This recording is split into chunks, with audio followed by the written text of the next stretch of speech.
Good Morning Night Vale is brought to you by The Disappearances of Lydia Fontaine, a new independently produced and crowdfunded 10-episode original audio drama.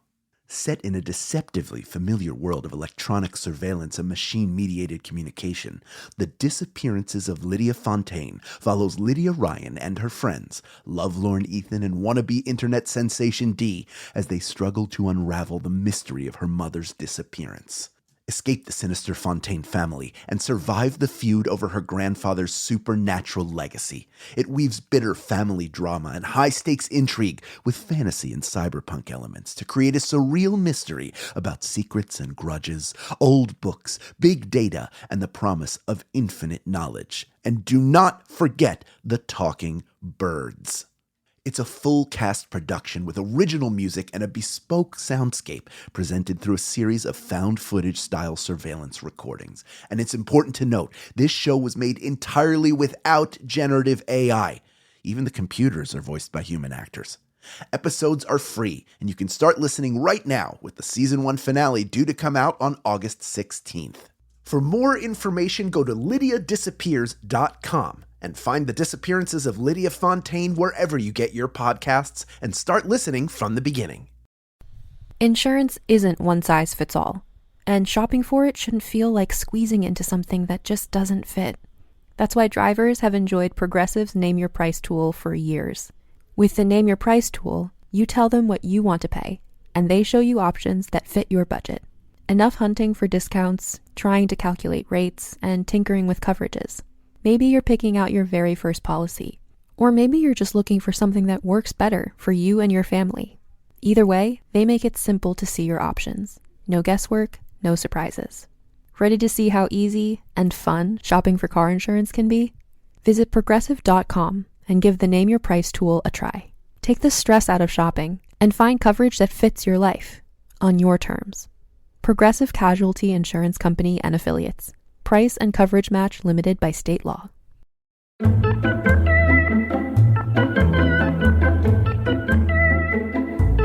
Congratulations to last night's lottery winners. You will be missed. Good morning, Night Vale.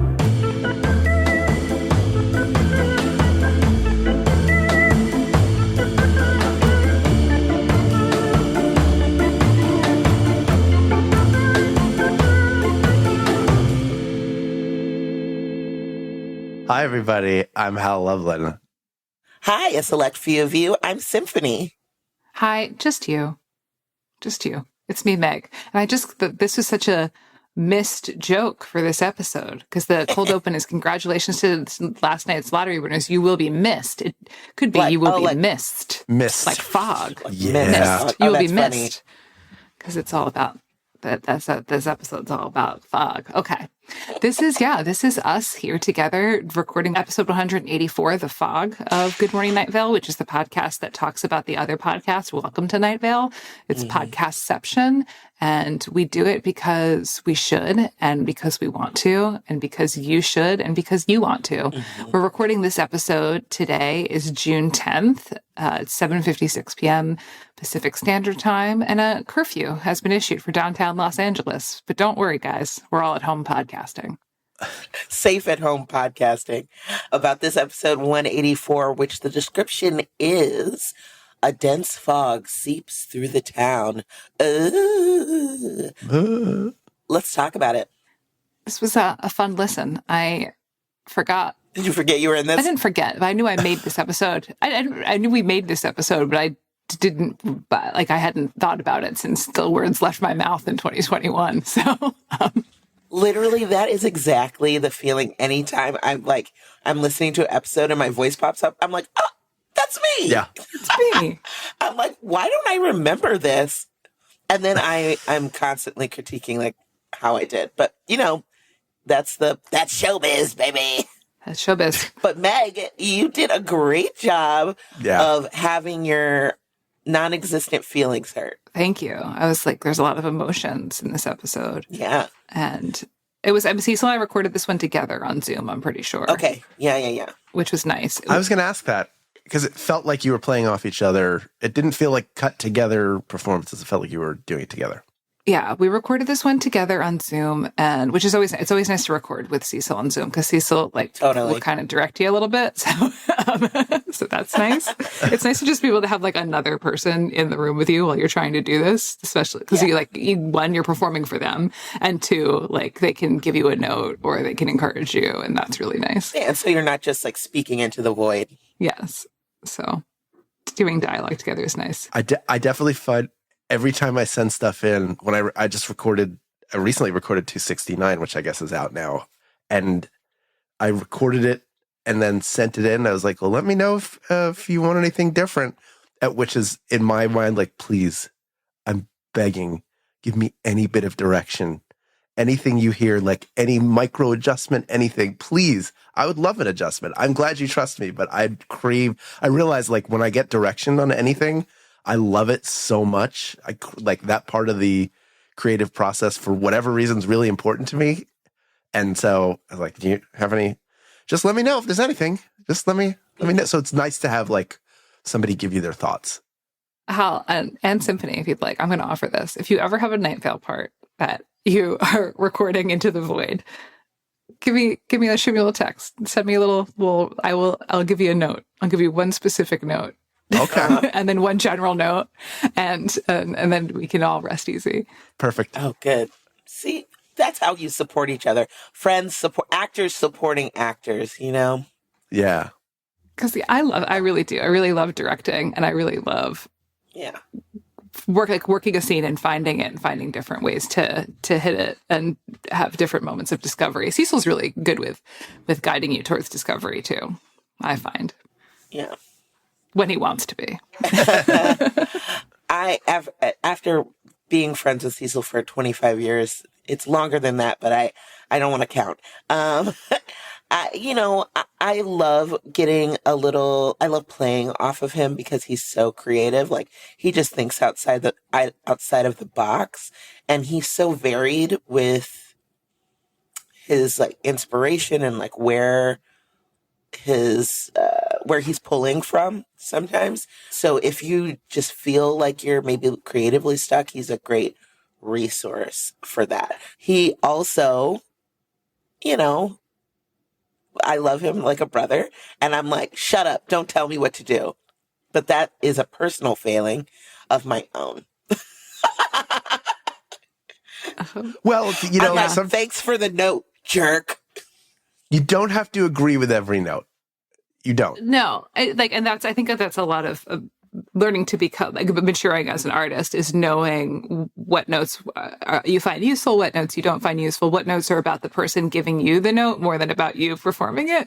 Right. So, being able to discern that. I think we had a bit of a boot camp with that with the neo-futurists because we're constantly writing new stuff, and a big part of that is the feedback process. So we are at a pitch table once a week, every week. And nothing gets in the show really without feedback. There's like a first round where stuff gets picked. That's just like, okay, everyone gets we all just get to pick someone else's piece that we think is ready to go. And then we are going to give feedback on everything else that was pitched tonight, whether it is dog shit or not, or whether it's excellent or not. So, right. And then learning how to receive that feedback, learning how to give feedback. It really is something that takes a minute to get good at and to have it get good for you. Right.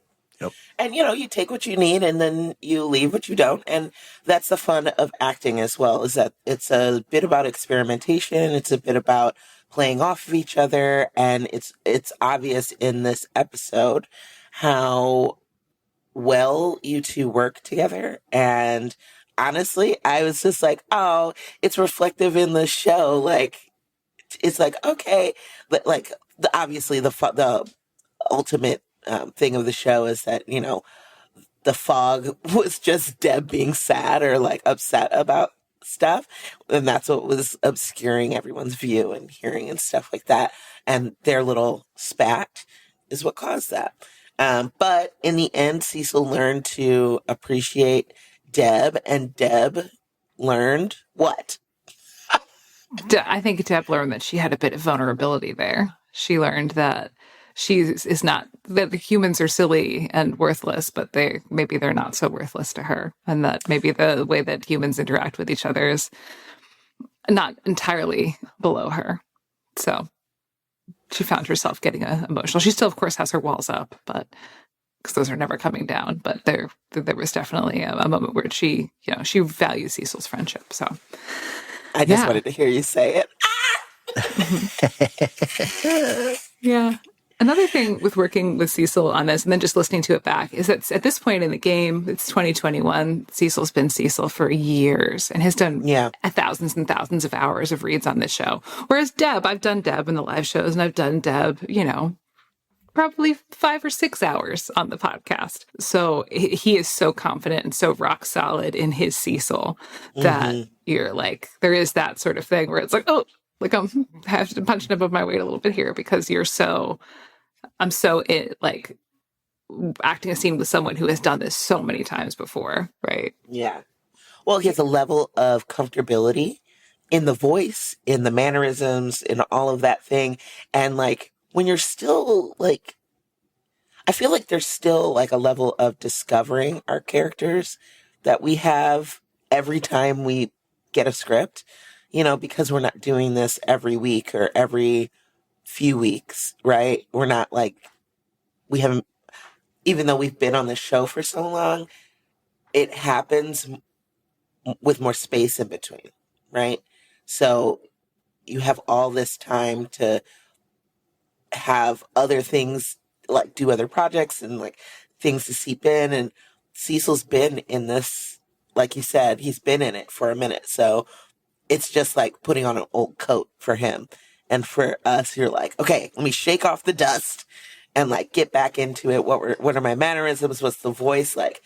Do you feel like you can pop in and out of the Deb voice like easily? I can. Because I used to do it so much more, it was a lot easier at the time. Yeah. But now I do it so much less. It's like, we do it, every night, like 70 nights out of the year, right? Yeah. Like, So. Yeah, when you're doing stuff for like a quarter of the year for 10 years. When I'm getting into Deb, I always say flat hat, bat, cat, red, dad. And that will usually... That slips you in there. Gets you in that pocket. That's the great thing about dialect work. Right, right before I get on stage for a Deb part. Flat hat, or rad dads are bad. One thing I did find, speaking of rad dads, Deb is a little polyam queen. She's got like 3 husbands, a wife, a spouse. A husband. She's got a husband. She's got a wife. She's got a spouse. Yeah. She's got a little NB sweetie. And 25 kids. Yeah. 25 kids. I was like, damn, bitch. Yeah. Deb's got a polycule. And it's not a Hayes thing. It's a Deb thing. I want that to be clear, that that's canon for the character. It's not like, oh, all Hayes are poly. No. I mean, there's Hayes that are poly for sure, but it's not a Hayes thing. It's a Deb thing. Yeah. Not all Hayes. Some Hayes are poly. Yeah.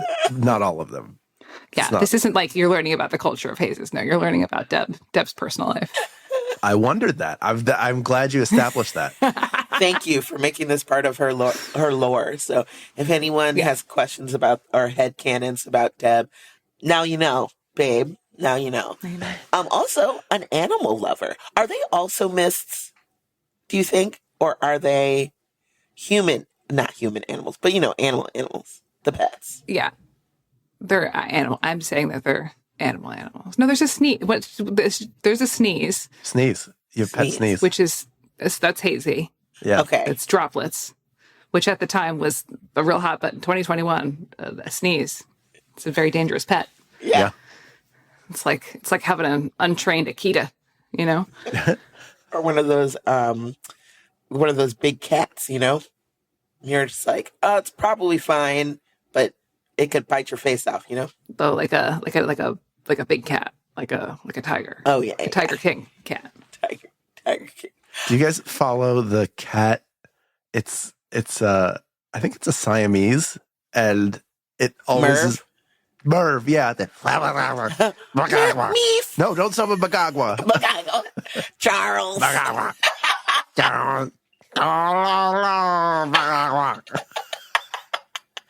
it's like a Siamese cat. It's so funny. I mean, and I know it's just the humans thing, but the way she like curls up and like runs sideways is so great. God, I love animals. She's possessed. Cats are Merv is so possessed. weird. Yeah, Merv is For those of you possessed. you should need to follow Merv, the possessed Siamese cat, who does summon Bagagwa, who I assume is a demon. Merv, Merv, we're going to Ohio. Ohio.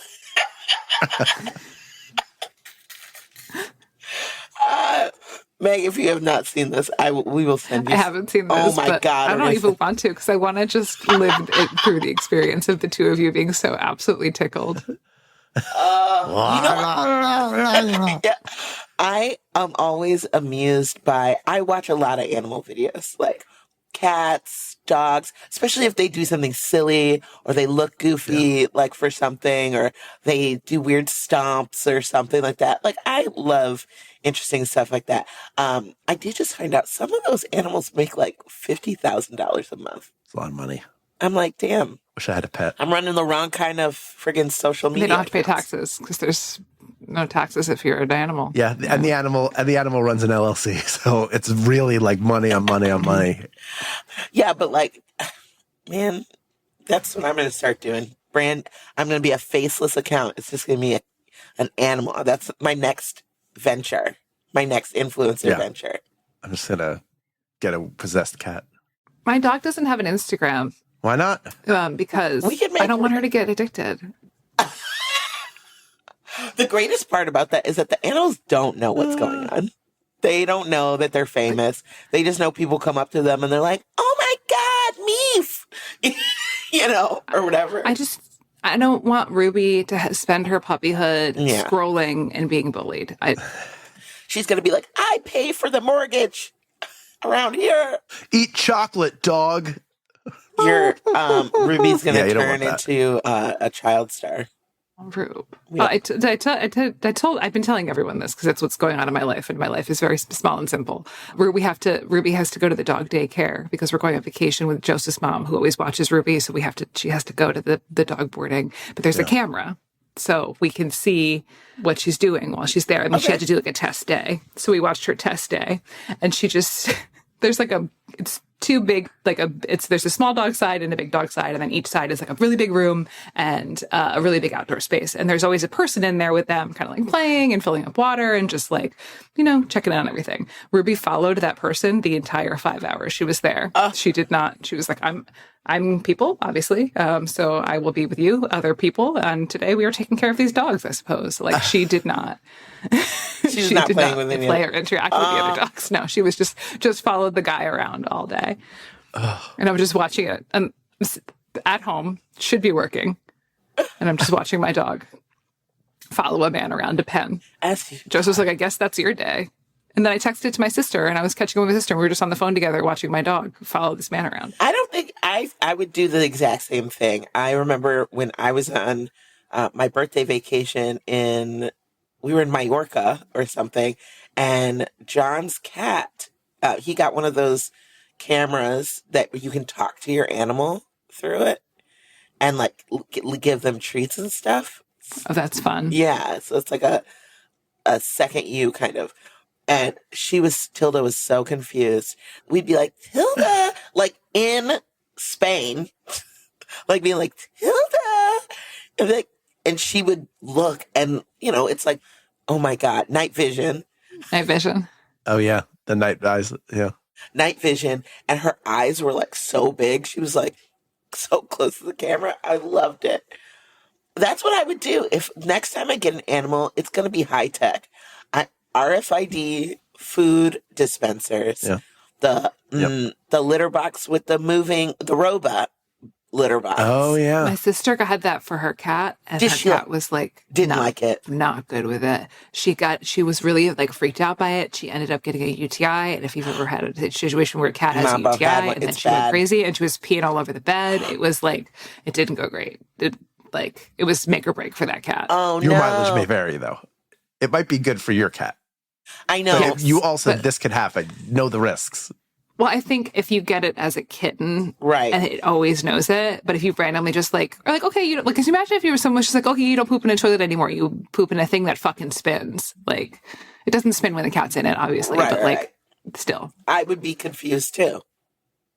If someone swapped my toilet out for a dryer, it would be Yeah. Hey, happy 30th birthday. Shitting's a carnival game now. Have fun. Just put arms on the outside. You're like, Sit right down. Sit right down. Squeeze one out for $1. I mean, think about how much we all freak out when like there's a squishy toilet seat. Oh Can God! you imagine what it would? Because they're always warm. They're always unsettlingly warm. Well, I think that's the perk. And you push all the air out, so it goes like. I don't like that. Why is your hot squishy? I don't like it, but I feel like I want to get one for my guest bathroom, just to make people uncomfortable. Why you don't? Because you don't want them to stay that long. Don't do that. No, because I want a conversation starter. You know, like, oh, this is it. Okay, here's you don't feel free. This is your space. They'll never talk about it with you. They're going to talk about. Yeah, I was going to say. Yeah, they're going to be like, Jesus Christ, they have that old people because it's like an old person thing. I don't want to be ageist, but there's no fat on their butts, and so. Yeah. Oh, that's true. If you don't have any cushion for the push-in, bone. You shouldn't be bone on porcelain. You know? Yeah, but I mean, yeah, I agree with Symphony. Those conversations won't involve you. They'll involve me, but you won't be in them. It will be a conversation starter. You're right. I talk to them on the Nest camera that's in their bathroom while they're going. You gonna keep following that guy around? Yeah. If I talk to the camera that I have set up in the guest bathroom, I just with like the voice pop changer, on and I'm like, "Hey," and it's like, "Hey, how are you doing? It's me, Meg. Hi. What are you doing? Going okay in there? How do you feel? Is like, do you feel? Because you like, is it comfortable for you? I tried to make it really comfortable. Everything come out okay? Don't forget to fill out the comment card book it's like we got. A shag carpet for your ass, and I don't like that. I'm upset. And it makes me think of my grandma's house. My grandma's great, but I don't want Dorothy's toilet seat. You know what I mean? Does she have that toilet seat? Yes. It's upstairs. And it also has there's handles around it. And I don't like that either. But she needs it because I don't want her to fall down. Yeah. Wait, did you say you like the handles? Are you gonna get? Yeah, because then you can hold it. You can be like, wee, put your legs up, and why would you do? Aren't your legs already up from your squatty potty? I'm imagining. Yeah, that's up though. But I mean, kick them out and be like, wee, I'm on a pommel horse. Like you can have a lot of fun with that. You're not rolling around on it. You're just you're sitting on it. You're not. Spread your cheeks and do your business. You tell me how to toilet. I'll pommel horse it. Somebody needs Isn't to. That a lot about what this show's about? Isn't it? Right. Yeah. It's true. It's been 0 days, damn it. There's some places where you shouldn't toilet. We've established history has vindicated me. Yeah. I mean, yeah. He's never going to let us live this down. I mean, many people who hold professional degrees have contacted us to let us know that we should not do that going forward. But you definitely shouldn't do it backward. No. Hey, come on. They're also still here for the jokes. Oh. Look. Yeah, you should go forward to backward is what's recommended. That's right. I'm a rebel, and I don't listen to people, and I don't believe in science. That's not true. I do. That's some real RFK shit. When is he going to come out and be like, you guys got to wipe back to front? I'm telling you. Wipe back to front. I've got to wipe back to front. I got to go swim in the Love Canal. That man, it's okay. I'm not even going to talk about that because it's so frustrating. It's so very, very frustrating. You know what else is frustrating? When your friends don't appreciate you, like in this episode. Yeah. Cecil ends up being like, I'll read my own sponsored ads. And the ads, I'm like, did Deb write the copy? The Capital One ads are really good in this episode. And then the one that Deb gets to do at the end is really good. They're really good. Jeffrey wrote this episode, if I am remembering correctly. I think this was a Jeffrey. I would have guessed. Yeah. Yeah, I have an email from March 1st, 2021 that says, we're editing the script. Can you guys record it? And then Cecil and I recorded it at 4 p.m. on a Thursday. And that's all I have. Oh. Hey, but this is the kind of investigative journalism. I said, replying with the script, I said, thank you, this is hilarious. I love that Deb is a polyamorous pansexual. That feels right. How long did it take you to record it? I don't know. I can't imagine we did more than 2 takes. I'm guessing we probably just did 2 takes. I think, yeah. I'm guessing we did 2 takes of each scene. So 30 minutes maybe max. And of that, 15 of them were like, so how are you? And how are you? How are you? I also really like that the summoning of Deb, that you just say her name 5 times, which is such a like weird number because it doesn't have like significance. Like I feel like 3 is like usually like in horror or something, right? Like it's your Beetlejuice. Your Bloody Mary, Bloody Mary. I'm not going to say it a 3rd time. Right. Oh, you said it a 3rd time, but it doesn't count because it wasn't me. Okay. Oh no. No, a different person. And they were never heard from again. That'd be horrible if she like somehow went through the internet. No. But and she lives in Radon Canyon, which Sure. Yeah, it's did nice you know over that there. before? I'm not saying it's bad, but I was just saying I don't think that was a piece of information. I mean, that radon is a gas. Before. You know, this is new to a silent and deadly gas. Like you. But she's over there with her multiple spouses and children, and that's a lot of fucking kids. 25 kids. It's too many. It might be maybe too many. It's like I think it could be too many. But maybe you can lasso them up if they're there's a lot of parents. So true. That's good. True. But it's still like 5 kids. It's a lot of kids, and that's difficult, but it's definitely easier to parent with a community than it is to parent alone. Truly. And I've always said, I don't want to have more children than I have hands.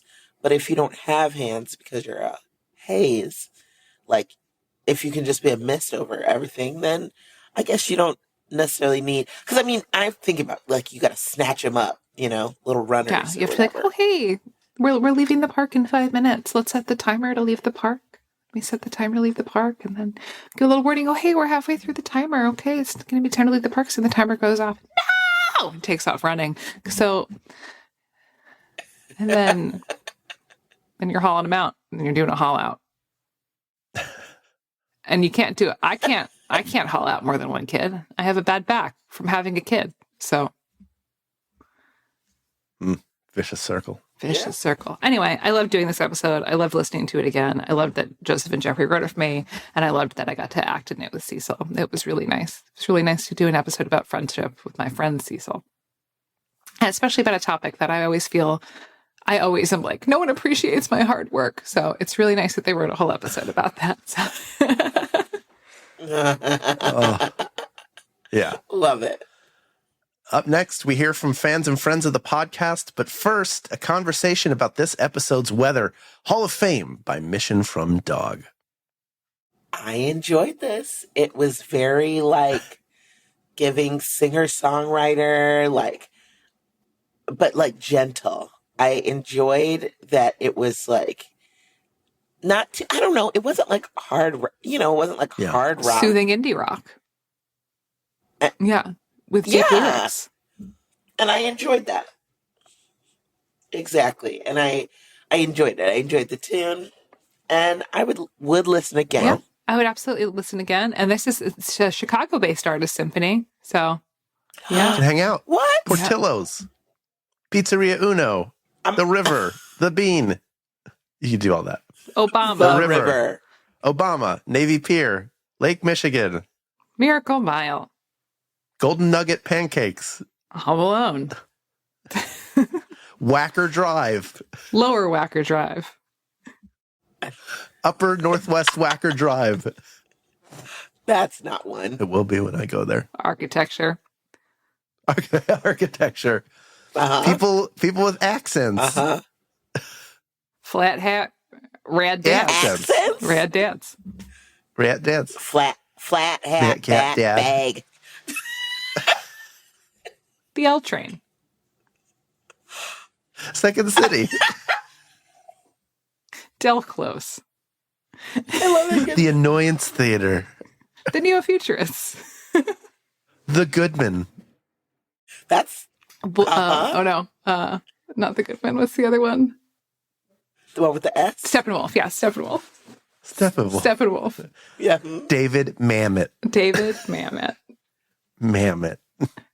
That guy sucks. That guy sucks. That guy guy. can put a bat in his hat and get eaten by a cat. Wait, is by that what it by sound Merv like? the cat. Chicago. Magagua. Chicago. That guy The sucks. Bears. Hot dogs, pizza, beefs, the Pope. Oleana. The Pope. The Bear. The Pope. Wet beef. Oh, yeah, the bear, that show. What's that boy's name? Jonathan Taylor Thomas? Thomas. I call him Ratatouille, but that's not his name. David Ben Gurion. I don't remember his name either. Don Don Corleone. Al Capone. Frank Al Nitti. Capone. That is another. Was it the 1898 World's Fair? What was year was the World's Fair? the in Chicago? Yeah, Chicago World's Fair. 1890. Was it? The Devil Were of they the White 18 City. They The weren't one that 1876, White were City, they? yeah. They weren't No. that far back. No, I think it was like 1898. Let me look it up. Chicago World's I Fair. s- That cow that knocked Mrs. over O'Leary's cow. that cow that Fire. started the fight. Chicago Fire. Chicago Med. Chicago Met. PD. Michael Jordan. Chicago Hope. Chicago PD. ER. Yeah. Rahm Emanuel. JB Pritzker. Rob Blagojevich.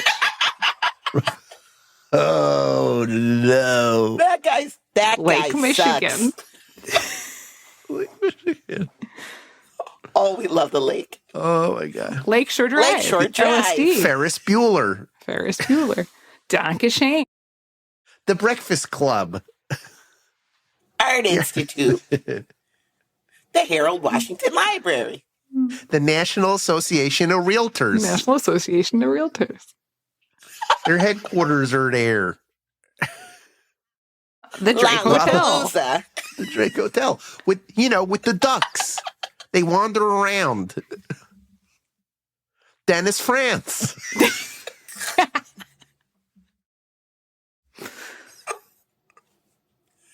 The Cubs, the Bears, the White Sox, the Black Holes, the Bulls. Michael Jordan. Bill Wennington.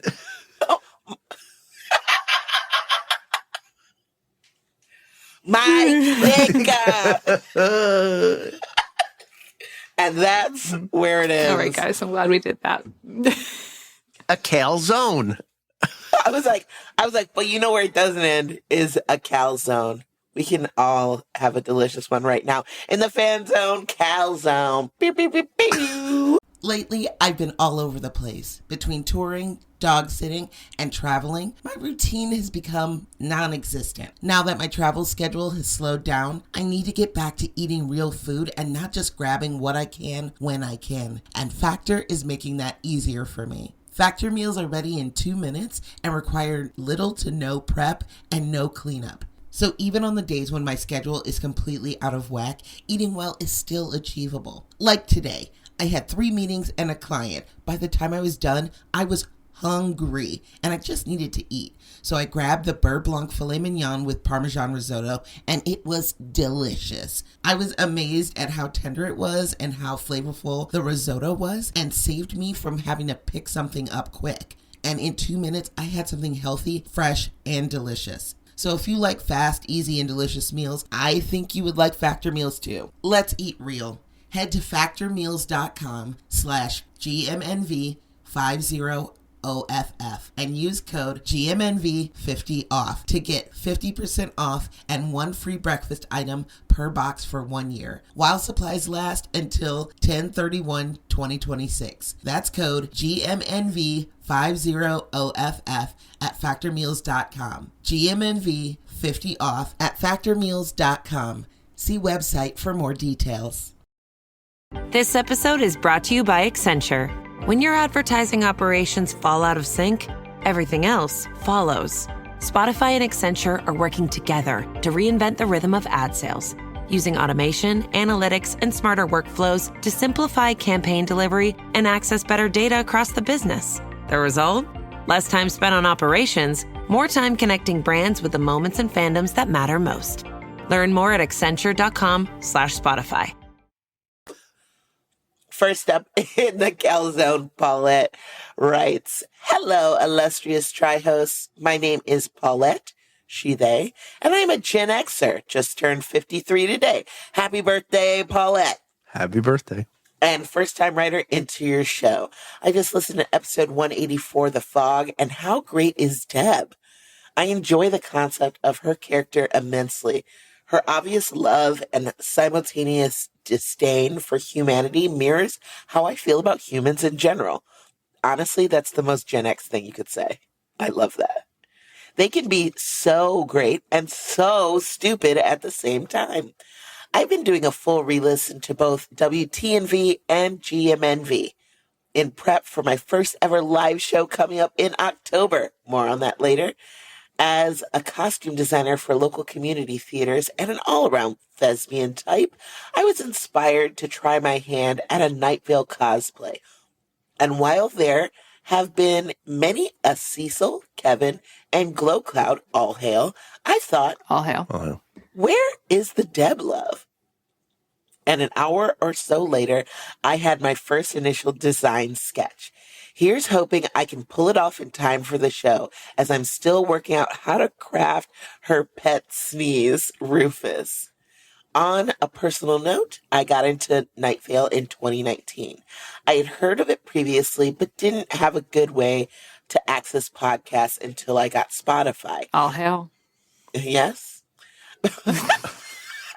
I would binge listen on my phone while working on alterations for shows, a usually fairly lonely job, and would delight in how it made my familiar backstage spaces even creepier than usual.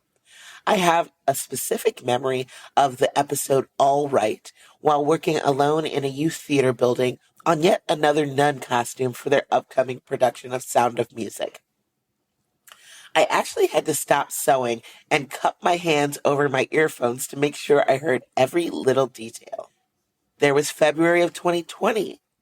I had almost the rest of the year scheduled already with costuming jobs, singing with the opera chorus, dancing at the local Oktoberfest, and was even in rehearsals for a little night music set to open March 14th. We shut down on the 15th. Over the next 2 months, I lost pretty much all of my upcoming jobs. Needless to say, I wasn't in a good headspace. I threw myself into sewing masks, yard work, and online theater, and along the way discovered Good Morning Night Vale. Your camaraderie, silliness, and food-filled tangents brought me such joy. Just friends talking about stuff they loved. You kept me laughing, and in turn helped me to keep others laughing, at least a little. And I can't thank you all enough. Now, about that live show. I'll be seeing your Oklahoma City show in October. But I gotta know, why is it Night Vale never comes to Tulsa? It's been mentioned several times in Welcome to Night Vale, and yet OKC is the closest the show ever gets. Perhaps it's because the city council is trying to avoid their sister after the wedding, but I promise Tulsa is worth a visit. Okay, enough rambling. I just wanted you all to know you are so appreciated, and I look forward to any and all future discussions. Much love, Paulette. P.S. I used to work for a New York-style pizzeria here in Tulsa, and yes, we made calzones. We would never put sauce in the calzone, though only ricotta, mozzarella, and whatever toppings the customer wanted. It was served with a side of house-made marinara. Sadly, that shop has since closed down, but truly was the best New York slice in town. P.P.S. Hal, I saw a display of tasty cakes today and thought of you. Sadly, I cannot enjoy them as they have ingredients that would destroy my gut, namely soy. It's a bit like Symphony's lactose intolerance. I have to weigh how much I want to eat the thing versus how much I'm willing to suffer, especially since I wouldn't be the only one suffering a few hours later. Yay, gastrointestinal distress. PPPS. See attached for my pet sneezes, aka cats. Scooter, Maribel, and Barbecue. No relation to barbecue sauce. Oh, wow. Paulette, thank you. First of all, I would be so excited to see your cosplay as Deb, because I don't think I've ever seen one before. And I look forward to it. And for those of you who are coming to our live shows beforehand, I will be creeping around in the audience. So looking for my favorite and some top-notch cosplay. So if you are around and coming to the show, I would love to see your cosplay. And hey, if you're not in a cosplay, no big deal. Just come as yourself. I'll be happy to see you too. Paulette, thank you so much for writing in and for expressing the Deb love and for being named Paulette, which is the name of one of Deb's lovers, as we learned in this episode. And for being a person who has made calzones as a by trade and who makes costumes by trade. Thank you so much for writing in. You seem really cool. And I really appreciate the Deb love. And I'm sorry I won't be at the Oklahoma City show, but I would love to.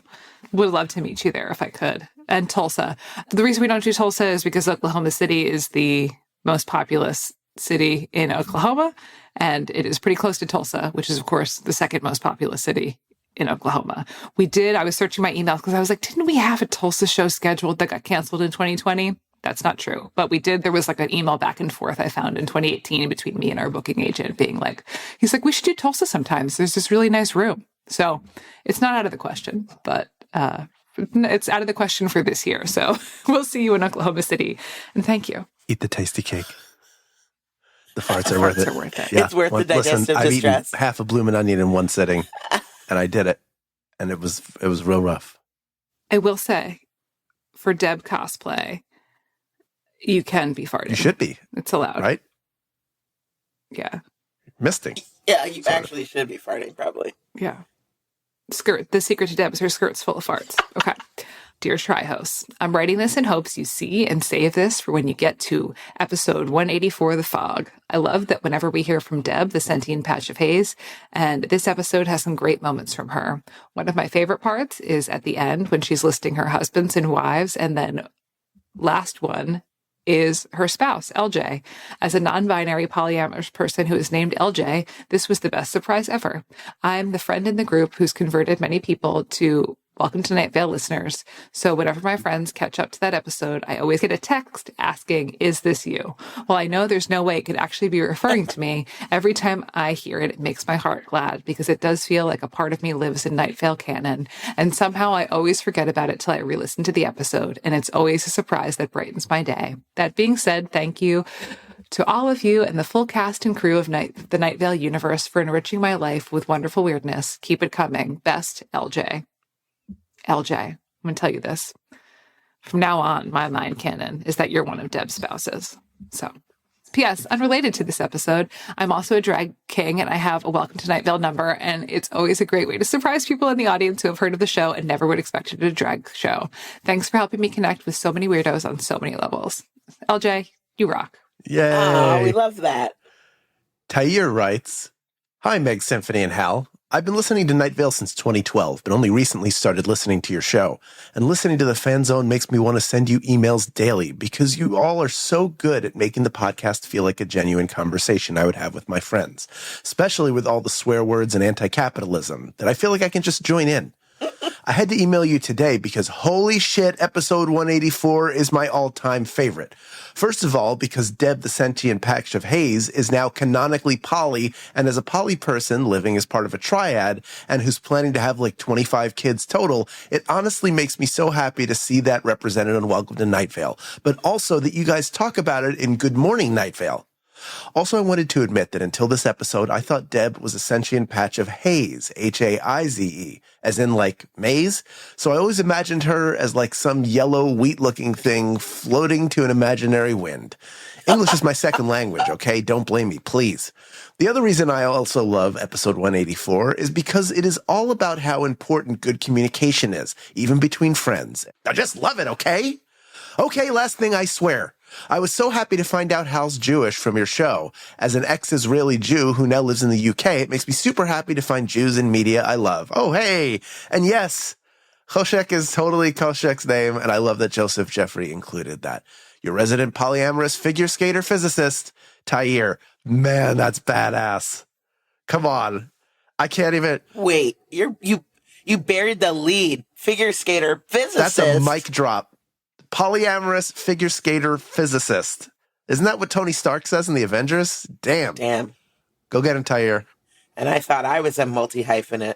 Yeah. Thank you for writing in. Thank you all who write in, whether you're on this show or not. And thank you for listening to this show 2 week after 2 week after 2 week. The next episode you hear will be fair. Until then, good morning, Night Vale. Good morning.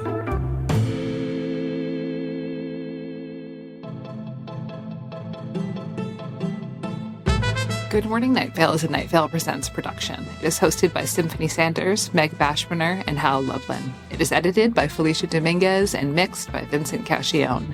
It is produced by Meg Bashburner. Theme music by Disparition.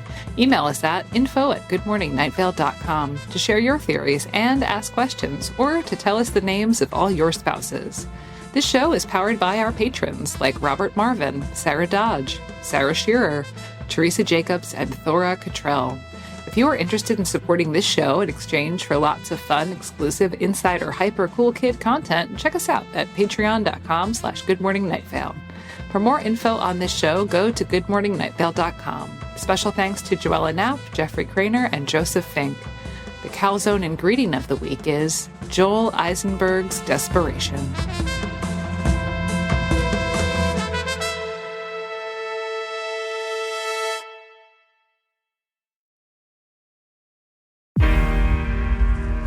I'm not giving up. I am selling the building. The final season of FX's The Bear. The restaurant is flooded. Everything's either going to be okay. No, stop. Or not. We are outgunned and we are outmanned, but we have each other. FX's The Bear, the final season. All episodes now streaming on Disney+. At ZocDoc, we know being a healthy adult is like living in a video game. Every day has side quests, taxes, laundry, birthdays. And just when you're leveling up, you have to book a doctor. The insurance portal crashes. They put you on hold. Your doctor doesn't take your plan. Game over. We see you. So we made booking a doctor easy. Download ZocDoc. Search by specialty, insurance, and availability. Book instantly. No cheat codes required. Find a doctor you love with ZocDoc.